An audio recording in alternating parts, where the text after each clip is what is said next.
रज्जो की शादी धूमधाम से हुई। रोहित बहुत समझदार, प्यार करने वाला था। रज्जो को जैसे सब कुछ मिला। रज्जो सुबह उठकर उसके लिए उसका मनपसंद नाश्ता बनाती और टिफिन में ही एक से बढ़कर एक सब्जी रखती। रोहित भी हमेशा उसे सरप्राइज करता रहता। 1 साल प्यार भरे रिश्ते में पता ही नहीं चले, पर नजर लगते देर नहीं लगती। एक एक्सीडेंट और रज्जो की जिंदगी पर ग्रहण। रज्जो को ससुराल का साथ नहीं मिला और रज्जो माँ के पास आ गई। रज्जो मुस्कुराना भूल गई।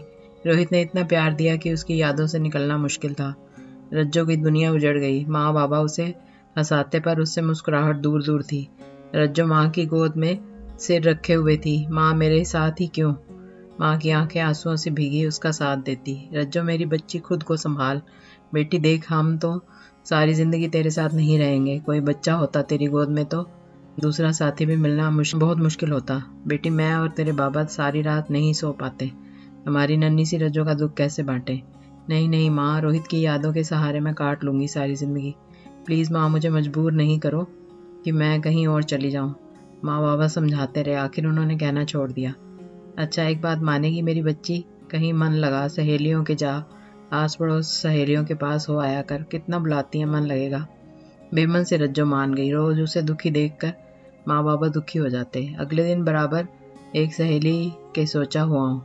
घर से और उसके घर तक रज्जो के कानों में शब्द गूंजने लगे। ओ, वही है जिसका पति चल बसा। थोड़ी दूर क्या होगा, कम उम्र है। कदम तेजी से बढ़ा लिए थे रज्जो ने। उड़कर पहुंचना चाहती थी। कान बंद कर लिए, आंसू रुक नहीं रहे थे। सहेली के घर उदास रही और घर आके खूब रोई। क्यों साथ छोड़ गए रोहित? घर से निकलना मुश्किल हो गया। माँ ने मेरे लिए एक स्कूल में नौकरी की अर्जी दे दी।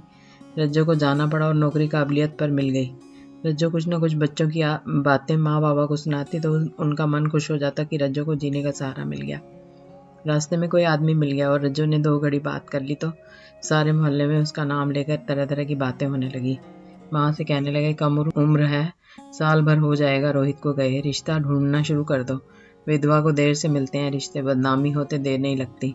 माँ ने भी गुस्से में सुना दिया, हमारी बेटी है, हमें उस पर विश्वास है, लोग क्या कहेंगे, इस डर से रज्जो को क्या जबरदस्ती किसी से ही भी ब्याह दूं? जब उसका मन नहीं है तो शादी नहीं करेंगे हम। जब वो दुख से उबर गई तब वो जो सोचेगी हम उसके साथ हैं। सबके मुंह बंद कर देती थी माँ। किसी को हमारी बच्ची के बारे में सोचने की जरूरत नहीं। रज्जो भी स्कूल में मन लगाने लगी, पर रोहित उसकी यादों में था। धीरे धीरे साल बीत गए। एक दिन वो स्कूल से के बराबर से आ रही थी। वहाँ के बंगले में एक छोटी सी 3 साल की बच्ची खेल रही थी। उसकी मुस्कुराहट ने रज्जो को रोक दिया। क्या नाम है?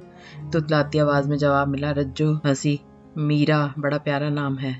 ऐसे ही मीरा अपनी दादी के साथ रोज गेट पर इंतजार करती। रज्जो भी बिना मिले आगे नहीं बढ़ती।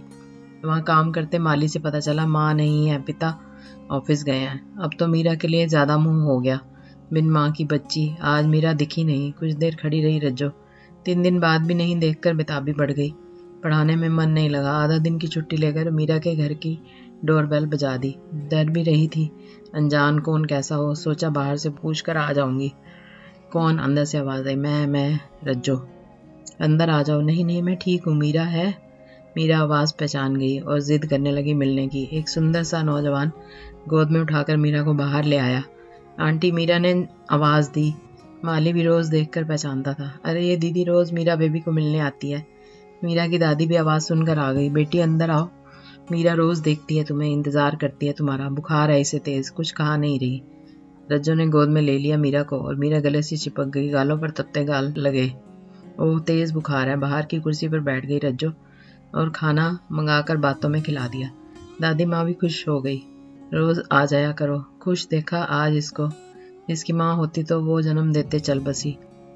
अब रोज रज्जो मीरा और दादी से स्कूल से आते मिल जाती और बातें भी करती। लोग इस तरह की बातें बनाने लगे। रज्जो ने माँ को बताया कि लोग उसको मीरा के घर जाने पर बदनाम कर रहे हैं। माँ ने कहा, लोग क्या कहते हैं, तुम सही हो तो डरने की जरूरत नहीं। लोगों को बातें चाहिए, उन्हें ध्यान देने की जरूरत नहीं। हमें तुम पर तुम्हें खुद पर विश्वास होना चाहिए। तुम जब दुखी थी तब भी लोग बुराई कर रहे थे, अब खुश हो तब भी कर रहे हैं। सोचो मत। रोहित की तरफ से थोड़ा ध्यान मीरा में जाने लगा था। अब तो आदत सी हो गई थी रोज मिलने की रज्जो को। मीरा की दादी रज्जो से मन तन की बातें कर लेती थी। मीरा के पापा भी मुस्कुरा देते कभी मिलते तो। माँ बाबा को रज्जो सारा दिन मीरा की बातें सुनाती। एक दिन मीरा और दादी रज्जो के घर आई। गोद में बैठी मीरा, रज्जो बस बातें करे जा रहे थे। अचानक दादी ने रज्जो का हाथ अपने बेटे के लिए मांग लिया। रज्जो से मीरा की दादी ने कहा, रज्जो, एक तुम ही हो जो मीरा और मेरे बेटे की ज़िंदगी में खुशी ला सकती हो। मीरा तुमसे घुल मिल गई है। रज्जो को मीरा से एक रिश्ता बन गया था। रज्जो माँ को देखकर मुस्कुरा दी और मीरा को गले से लगा लिया। रज्जो के बाबा ने पूछा, और उसके बेटे को पसंद नहीं आई तो? मीरा की दादी ने कहा, आज मैं उससे बात करके ही आई हूँ। उसे रज्जो पसंद है। रज्जो की माँ बाबा की खुशी का ठिकाना नहीं था। घर बैठे रिश्ता मिल गया और रज्जो की ना भी हाँ में मीरा ने बदल दी थी। कभी कभी किस्मत आपके लिए नई राह ले आती है जो आपने कभी नहीं सोची होती।